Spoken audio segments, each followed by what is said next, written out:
अनदोष एक महात्मा राजगुरु थे। समय समय पर वे राजा को उपदेश देने राजमहल में जाया करते थे। एक दिन वे राजा को उपदेश देकर भोजन करने के बाद महल के एक कक्ष में अकेले ही लेटे हुए थे। उसी कक्ष में खूंटी पर राजा का मोतियों का हार टंगा हुआ था। महात्मा जी के मन में अचानक ही लोभ आ गया और उन्होंने उसको खूंटी से उतार कर अपनी झोली में डाल दिया और अपनी कुटिया की ओर रवाना हो गए। कुछ समय पश्चात हार न दिखाई देने पर उसकी खोज प्रारंभ हुई। महात्मा जी पर तो शक का कोई प्रश्न ही नहीं था, लेकिन महल के नौकर चाकर परेशान थे। कुछ दिवस व्यतीत हो जाने पर जब महात्मा जी के मन का मेल दूर हुआ तो उन्हें अपने किए पर घोर पश्चाताप हुआ और स्वयं ही हार को लेकर राजा के सामने रख कर बोले, बुद्धि खराब होने के कारण मैं इस हार को चुरा कर ले गया था और अपनी भूल का एहसास होने पर मैं इसे वापस करने आया हूँ। मुझे अधिक दुख इस बात का है कि मेरे कारण महल के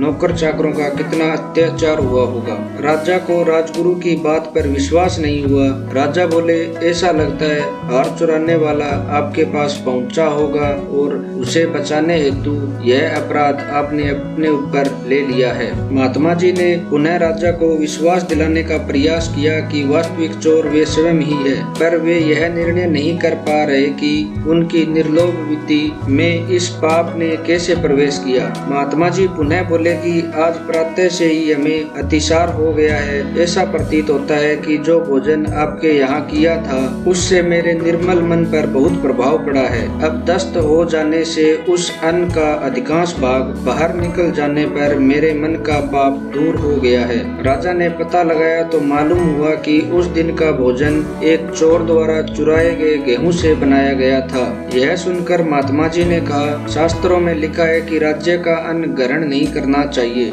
जैसे शारीरिक रोगों के सूक्ष्म कीटाणु फैलकर रोग का विस्तार करते हैं, ठीक इसी प्रकार सूक्ष्म मानसिक परमाणु भी अपना प्रभाव फैलाते हैं। कहावत प्रसिद्ध है, जैसा अन्न वैसी बुद्धि। तो दोस्तों, आज की कहानी आपको कैसी लगी कमेंट बॉक्स में जरूर बताएं और ऐसी ही कहानी सुनने के लिए हमारे चैनल को सब्सक्राइब करें। धन्यवाद।